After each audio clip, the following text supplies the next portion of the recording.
Hey, what's going on, guys? Welcome back to Creative Differences. Today we're going to talk about the Xbox Game Showcase that was earlier this morning. They were focusing on their Xbox Game Studios for the most part. I think there was some third-party stuff like sprinkled in there, but I think most of these are studios that are now under Xbox's umbrella. So we got to see a lot of games, no hardware. But I'm Jarrett, and I'm joined with Humza, Yeah, how's it going, everybody? our resident ex-boner. So today was this Xbox Game Showcase, and we both are going to kind of talk about it. We're gonna go through the order of everything that was shown and talk about that for a minute.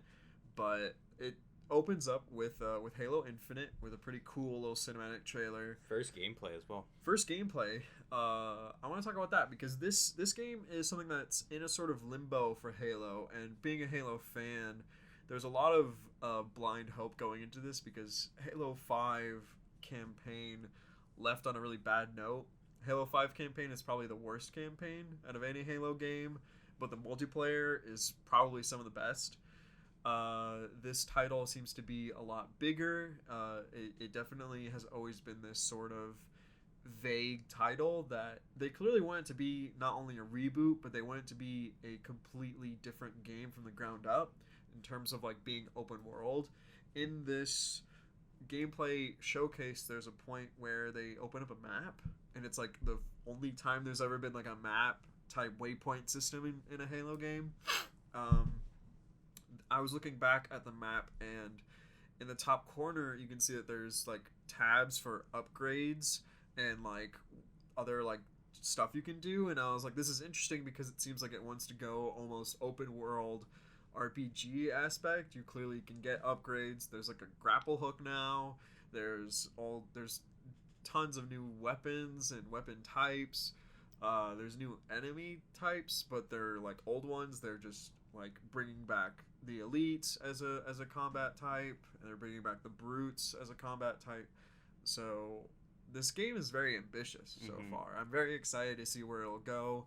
I'm very happy that it is not only coming to the Xbox but with PC. That's a first. Yeah, the yeah. first a new Halo title coming to PC is huge. Yeah, that was the thing about the show was everything they showed. They said that you could play for free with your Xbox Game Pass subscription, and that is honestly for me the only thing that Xbox has over PlayStation is Game Pass. Yeah. If PlayStation made their own sort of Game Pass, I'd be into it. Like I'd be playing everything. Absolutely.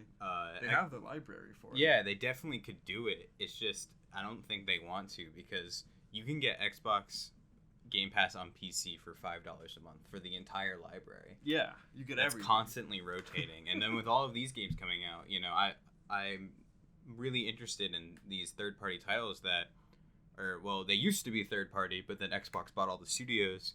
So now they have Xbox money behind these new games. So I'm really excited to play them with Game Pass because I'm probably not going to buy the Series X. Absolutely. It's an interesting marketing decision for the Xbox to go into because at a certain point the Xbox One shouldn't try to be the PlayStation. The PlayStation business model is like exclusives and getting people to buy their consoles based around their titles. And I think that Xbox just can't really do that because they don't have those titles, but they can certainly... They're working up to it. Absolutely. Like they're going to sell the Xbox Series X. Like Game Pass is going to be your launch games, Yeah, absolutely. They've talked about Game Pass and gen upgrades and things like that for your titles. So this is a fascinating one.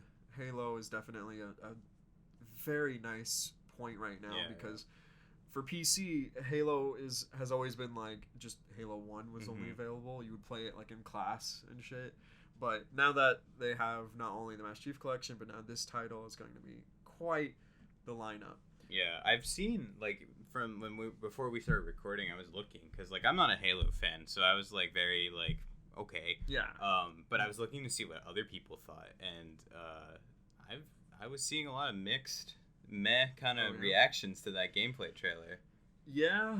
I haven't seen what like the Halo subreddit has said right now, but it seems like everyone's interested in at least new stuff. But it's also like this game seems very different. I'm not really sure what's happening. Yeah. It's hard to judge it from, like 10, 15 minutes of gameplay, but yeah, absolutely. for a game that's coming out, in a couple months, I think people were maybe expecting a little bit more. Yeah, I think people wanted a more in-depth analysis of everything. Like, they wanted to see not only gameplay, but, like, maybe a trailer to kind of tell, like, what's happening exactly. Mm-hmm. But they're still trying to keep it pretty vague, and, like, maybe they haven't really nailed the points of what they want to have shown yet. And then in the post-show for the Xbox showcase, they talked to some guys from 343, and it's looking like Infinite is going to be something that they're going to add to over time, like a Destiny sort of thing with expansions. Yeah, it's described as a platform with quotation marks that grows over time. It seems that they want to really embrace the idea of updates and maybe expansions and things like that. So you're not getting a done game in November. you're getting this like open world area, and that's it. That's it. That's all I get. You get 2 guns and like 3 you get 3 lines of dialogue. But I don't know. It seems like there's tons of story content that they want to have. The brutes and the enemies seem a lot like Halo 2, like Halo Wars 2. To me, like, they just have that design appeal. I don't know, it's interesting. That's enough of Halo. Yeah, then they transitioned into State of Decay 3, and I remember, like, when those games kind of came out, I was kind of interested in them, but because I didn't have an Xbox, I wasn't ever really able to play them. They're like open world zombie stuff. Game. Yeah, they're multiplayer too, I think. Yes, they have like co-op and stuff. But this one's in the snow.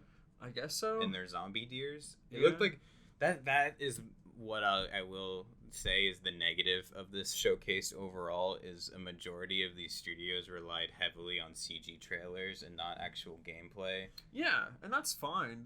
This is what happens every year, and gamers are always disappointed. I don't understand why people I mean, I understand why, though, because, the CGI trailers are great. They're very well animated and put together, but, like, they're marketing at the end of the day. Absolutely. It's not what it's going to make me buy a game, and I think people really want to see gameplay more than anything. Of course. It's just a lot to have gameplay for every single game. Right. And I think some people argue then don't show your game until you have gameplay. And that's a valid argument, I would think. Yeah, no, I don't think... because the thing is that people think that for some reason, after watching these cinematic trailers, that you're supposed to have a solid opinion on if you should buy it or not. And I think that that's not really the case. These things are just to not only advertise it, but to show that there is this title being worked on and that there's this game coming out. Like State of Decay 3 is being worked on and it's happening. Right. And they'll show gameplay whenever they're ready for it. Right, and I think what the bigger argument around the gameplay versus CG thing is that these CG games are often nothing like the actual game. So why are you advertising something that I'm not going to actually buy, or like that I'm not even going to be able to play in the future? Yeah, Assassin's Creed has always been like that. Exactly. You show maybe 1 or 2 gameplay points, but none of those are really like as cool. That's why I'm never really impressed by CG trailers, other than for the animation, Oh yeah, absolutely. You shouldn't look at cinematic trailers as actual game footage, because it's just not at the end of the day. Yeah. Like the thing with their next title with Forza Motorsport is like, this is just something to show off the graphics engine. Yeah, they said it was an animated engine. Yeah, so it's like just getting hyped up, just a game showcase. I think that Xbox has consistently said that they want to show off games, and gameplay will come whenever people are ready for it. But they're showing off a lot of new IP titles and indie stuff. It's their second showcase with barely any gameplay in it. Yeah. What was their next thing? It was Rare's new game, which was very surprising because I don't know why they waited so long to get Rare to make a video game when they bought them, a decade ago. Yeah. I was really excited. This was probably like my number one game from this show was what Everwild is going to turn into. Oh yeah. I think it's the one that looks the best for me. Like graphically, I was really impressed by the animation, all the lighting. I thought that it was cool to see Rare doing something new, because like they did Sea of Thieves, but that never really grasped me. I thought that they might, go into their back catalog a little bit, and their old IPs and maybe bring back Banjo, but I was very impressed with Everwild. I think it shows that Rare is still here, Yeah. 20 years later, coming all the way from Banjo and the N64. I'm very impressed with the art direction that they're taking this in. It's a cool idea. It looks like some like fantasy animal type stuff. Very, very interesting. Yeah. The next one was who was the studio behind this one? This is like, Don't Nod's Tell Me Why game. Yeah. You said that they made Life is Strange, right? Yes, they made Life is Strange 1 and 2 and all of its spin-off stuff, and they make these like story games, interactive media, as they now call it. This Tell Me Why title is just another one of those. Yeah, I think that those games are really good for like streams, maybe, of where like you and your chat can kind of get invested in the story, but playing it on my own feels I don't know. I don't know if those kind of story games are something that gets me in particular. Yeah. The graphics in this one were pretty good though. Absolutely. I think the last like narrative interactive media I really enjoyed was probably Detroit Become Human, and that was just because it showed you the different paths you could take after you finished them. Like you could see what other options you had, but I don't know. Another like decision story type game. Cool. And then we have Ori and the Will of the Wisps. Yeah, they're doing a next-gen upgrade for it. Optimized for X. Yeah, I think they said like 120 FPS at 4K with HDR. And Ori is a beautiful game. Like, I don't think I've ever seen a game. I've played a little bit of the first one. I haven't finished it because I'm hoping that maybe with next-gen, along with the sequel, that they'll up the original as well. Yeah, it's mad impressive. Yeah, it's quite the lineup you got here. Then we got some DLC for the Outer Worlds, which is Obsidian's Fallout kind of space game. Yeah, third-person action. Yeah. Series. I played it when that came out, and what'd you think of it? I thought it was cool that Obsidian was making like a Fallout kind of game again, but they didn't really innovate on that at all. Oh yeah. It felt like things that I had already seen in the Fallout games. Were you like pretty alright with like where the story and everything was I never going? even finished it, to be honest. Oh, yeah. It also had like a really bad like leveling system where if you tried to make up if you made your character balanced, you would just get overpowered really quickly. Oh yeah. And you could just skip through the whole game pretty much. Oh. Because you could just like lie your way out of like every encounter or every story mission, Yeah. So it just got boring. I understand. Progression can kind of be skewed like that. But now there's expansion. That's cool. Yeah, they actually had 3 games. They had the expansion for Outer Worlds, but then they're also making Grounded, which was this cool kind of like Rust game where you're real tiny and you're fighting bugs in a backyard. Yeah, and you're able to like build and and stuff. Did you just burp on the podcast? That's did. illegal. I'm not gonna edit that out. I'm gonna leave that in. But it's coming out pretty soon next week on Early Access. You'll be able to check out Grounded, and maybe I will. I'm interested to see what their Early Access build has. Sure. Yeah. Then they also showed their next big game, which seems like a way off. It's called Avowed, I think. Yeah, Avowed. It seems to be like a medieval sword dragon kind of game going on. They're big RPG, very like Skyrim. Yeah. Definitely Yeah, interested in that because I'm always down for a big RPG, and Bethesda doesn't really make those anymore. Nah, it's like a big FPS. Yeah. Or not FPS, but just first-person RPG. Yeah. Cool looking stuff. Seems like a good 2 or 3 years away. Yeah. But, excited to see Obsidian working on stuff with they get this Microsoft money behind them. That's the thing of I think Xbox did a really good job at picking what studios it wanted to buy up. Oh yeah. Because it picked a lot of really good indie teams, not even indie, but also just like smaller studios like Obsidian, and just like the potential that these studios have with Microsoft money behind them is really, really big. Absolutely. It seems that they're giving them the room to kind of make whatever they want, and that support is really cool. It's definitely a title that they want to have on their Series X console. Because that was their biggest critique of the last generation was, where are your games? Yeah, absolutely. Next we got a little update from Hellblade. A little bit. Yeah. We got As Dusk Falls, which was that Oh yeah, interesting yeah. game That you was were into. that it looked like a graphic novel. Like everything was like painted. Yeah, I don't know if that was just the trailer or that's how the game is gonna be, but it looked really interesting. Sure. Of like just a small story, a drama. You know, I really it gave me like Walking Dead season 1 vibes of like very very perilous situation, but you're exploring these small group of characters. Another narrative interactive media. Yeah, yeah. And then we have just that more Hellblade 2. Yeah, they're making it Unreal 5, so that definitely means it's a couple years out because Unreal 5 won't be ready until next year. No, but it's still coming out. They're still talking about it. Exciting stuff. Yeah, and then we got a new gameplay Psychonauts 2 trailer.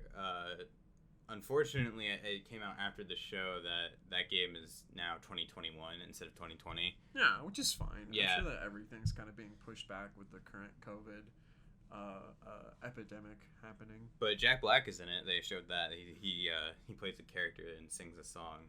Yeah. Our resident gamer Jablinski. He was singing some stuff. It was definitely our first little like gameplay look at Psychonauts 2. I can't remember if they've shown it before, but if that was the first one, I thought it was really cool. Yeah, pretty nice. Destiny 2 coming to Xbox. I mean, that was kind of just a given. Destiny 2 expansion has been delayed. Beyond Light is now coming to November 10th.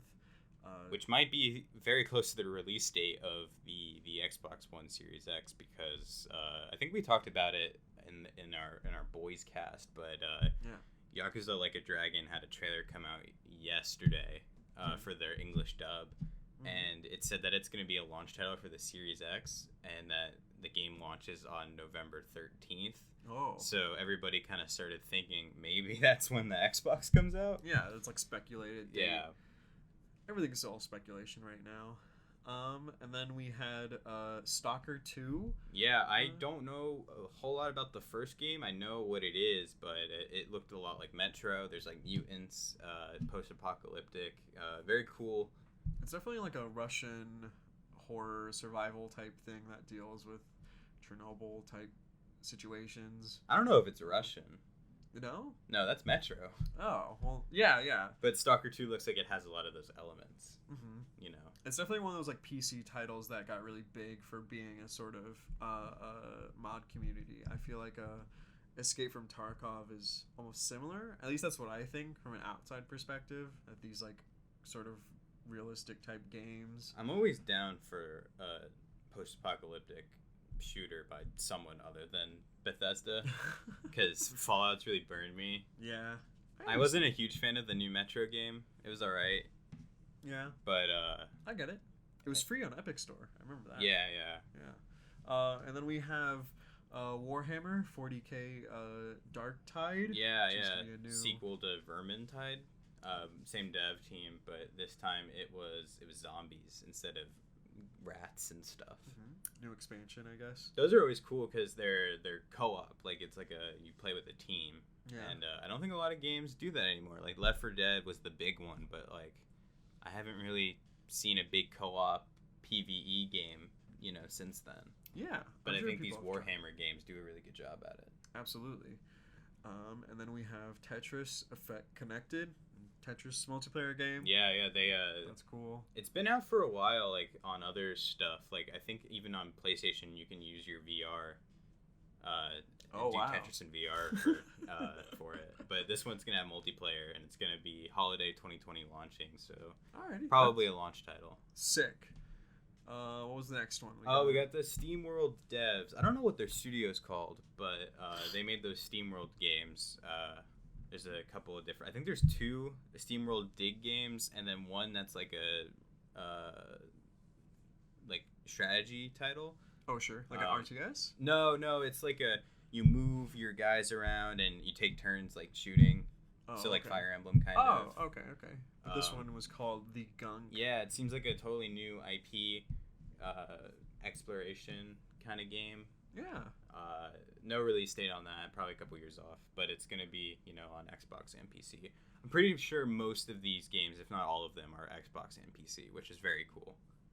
Yeah, it's nice that they're supporting PC finally and being able to be like, all right, we'll just embrace that. We want these titles to also come out. Our next one was Bloober giving us another look at the medium, which is that dual reality horror game like Stranger Things, where you're flipping into like the spooky land. Yeah, And there's ghouls.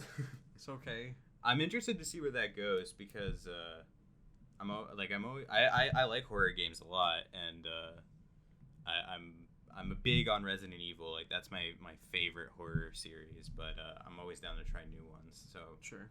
looking forward to seeing where the medium goes. Yeah, seems all right. And then we got another look at the Phantasy Star 2 online. New Genesis Phantasy Star 2 online. I think they announced this in their first showcase that Xbox was helping bring Phantasy Star to the West, and I guess they still are in 2021. Yeah. I've tried a lot of MMOs over the years, and none of them have really ever brought me in for longer than a month or a couple weeks, you know? It's interesting to bring in a console. Yeah. They showed like the long like World of Warcraft like skill on the bottom. Yeah. I'm like, how do you do that on a controller? Just gotta hit the buttons. The Final Fantasy MMO is also like on consoles, so I wonder how that works. Maybe they've figured it out. Yeah, I don't know. And then we got another Crossfire. They announced that at their first showcase as well. Seems like it's gonna have campaign and multiplayer. Yeah, looks like a military shooter type thing. An FPS that's got narrative stuff. I don't know. It's whatever. I feel like there was more stuff in between that we might be forgetting, but I could be wrong. We're going off of a list of what happened, but they ended with Fable. Yeah. They got a new Fable coming out. I never played any of those games. I have no attachment to that studio and those games, but never seems like it has potential. Yeah, I never really grew up with any of those. It seems like people that were familiar with it are excited. I know it was a big 360 title, like a big RPG. Yeah. You could get like STDs, I think. Oh, really? If you had sex with the wrong people. Wrong people. Yeah, if you did it too much, you would get an STD or something. I don't know. It definitely seemed like a more humor-based like fantasy. Shrek. Yeah, it's closer to Shrek than it is like Game of Thrones. You know, it's not super serious, which I'm sure is why people like it and why it's fun. Mm-hmm. But there's a new title. It's cool. The things that I wanted, the main thing that I wanted from this showcase was another Forza Horizon title. I like those games a lot. There's no game out there right now that I think I've gotten more enjoyment from for as little as I paid for it. I paid maybe like $20 for Forza Horizon 4, and I've put in like maybe 90 hours. I really like that game. And I mean, they announced a new Forza Motorsport title for it, but I think it would have been cool to get a Horizon title. Because Horizon's more like different tracks in different places in the world. Horizon is all about open world. How do you have an open world car game? What do you do? Drive to the waypoints? Yeah. And do what? You drive on the track there. You just kind of like have an open world. The first one was set in, I think, Australia, or that might have been the third one. There's one set in Australia, and you have like a map, so you can go into the city, and you have these different areas, and those areas have like certain maps. The Horizon 4 is like London countryside, so you have map stuff around there, and then you can do cool things. So Forza Motorsport is mostly going to be like racetracks where you turn left, but in Horizons you drive to the racetracks where you turn left. Yeah, I get it. Yeah, it's fun. It's really good. I like these racing games. The Horizon has the Lego cars, right? Yes, those are the Lego cars. The one before it had like Hot Wheels. You could drive on like the big orange ring. You really think they put that in the game? Yeah. It was fucking hype, man. That sounds really silly. I like that a lot. Yeah, they're kind of fun. Their like name is like Playground, something like that, I think, but it might be something, I don't know. What's the car game on PlayStation 5? Which one is Gran Turismo. Oh, okay, yeah. I knew it was one of those. Yeah, that game looks real pretty, real nice. But yeah, they showed off a good amount of stuff. Interesting. We still have a whole other Xbox they gotta show us. Yeah. Lockhart. Which I hope is just a cube. Like the GameCube. Yeah. Just cut the Series X in half and make it a cube. and make it white. Yeah, yeah. Put a handle on it like the GameCube had. I'm interested in Halo. I'm not in like I'm not You're not sold? I'm not sold. Like I'm not like impressed with it. I think that's the main thing that people are talking about is like the graphics are like kind of lower than expected, like lower tier. The game looks pretty. The game looks fine, but I think people just wanted more. They showed off like Covenant ships, and they just looked really weird. And I think a lot of the design art choices are subject to change, but I don't think people were satisfied with them. Well, I think the good thing about all these Xbox games is that the entry is very low. You know, you could play all of these games when they come out for $5 with your Xbox Game Pass subscription, you know? Absolutely. So you don't have to buy the $60 Halo and then, you know, the $60 Fable. You could try it out. That's the best part of the Xbox Game Pass is a lot of these big games never get demos, you know, before you can play them. But with Xbox Game Pass, you can, I think, over 100 games right now, probably even more. Absolutely. And it's constantly rotating, you know, what's available. They've got tons of titles. You don't really have to worry about refunding a game if you're not into it. You can just kind of stop playing it. And that's what Xbox is launching the Series X on. They're like, you're going to have 100 games at launch, you know, for that have been upgraded. Dude, that's great. I'm into that. They're not going to have any of these original, you know, except for Halo. But, like, they're not banking on their exclusives from the start. Nah. I would love to see PlayStation do something similar to Xbox because that's honestly their biggest competitor right now. Like, like that's what I think is the difference between the two. It's like with the Xbox, you're getting, you know, your home entertainment. You know, I think it's going to be really good for like movies and stuff, like how the original Xbox One was.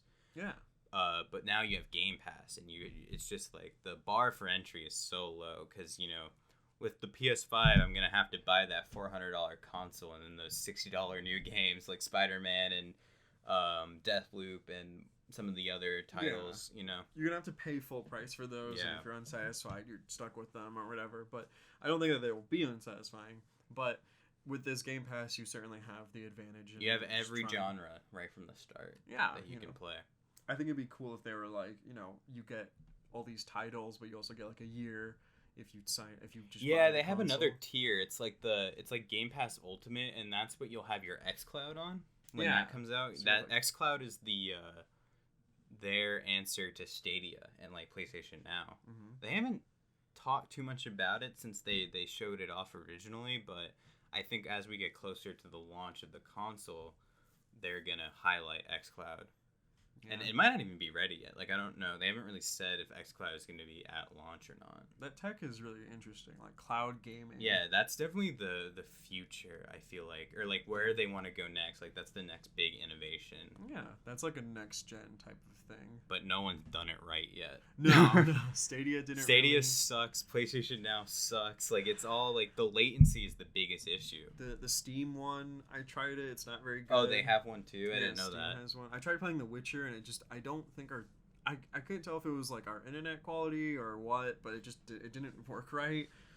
That's the thing. Is everyone says that the Stadia works fine, but it's only if you have, you know, major city internet quality, you know. You got good upload, download, whatever. You need to have the right internet, and for a person to have that is based around the infrastructure around their home, and it's all sorts of things. Like, Australians can't use these cloud gaming services. They're already paying $100 for the games themselves. Yeah, if you live in like a rural area with low fiber, you're not gonna have the best quality for that type of technology. It's definitely going to be interesting to see where that goes next, because it's either going to blow up in everybody's faces or someone's going to eventually crack it and get the cloud gaming right for everybody. Yeah, but that's really about it for all Xbox stuff. Yeah.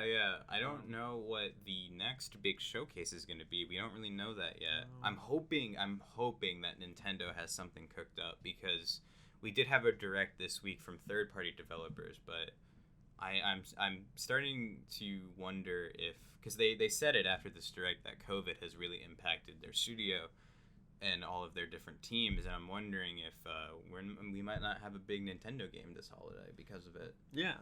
Unless they decide, you know, in August or September to come out with a big Nintendo Direct, I don't think that Nintendo might not be,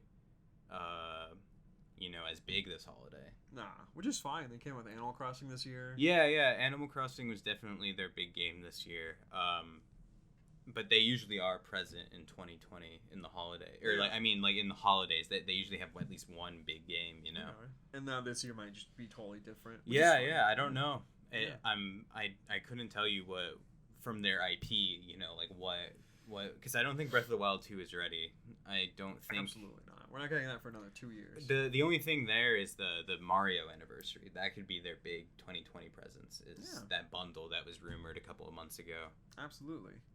But yeah. So if that does happen, we'll definitely cover it. But going forward, I think we'll have to scour the internet a little bit harder for individual news stories for our news episodes. Yeah, we'll have to figure out what exactly is going on. We are gaming journalists now. We can't just watch Phil Spencer talk to us for an hour. But yeah, thank you everyone for listening. We'll be coming out with more episodes soon. Yep, every week on Thursdays. Yeah. Thank you everybody.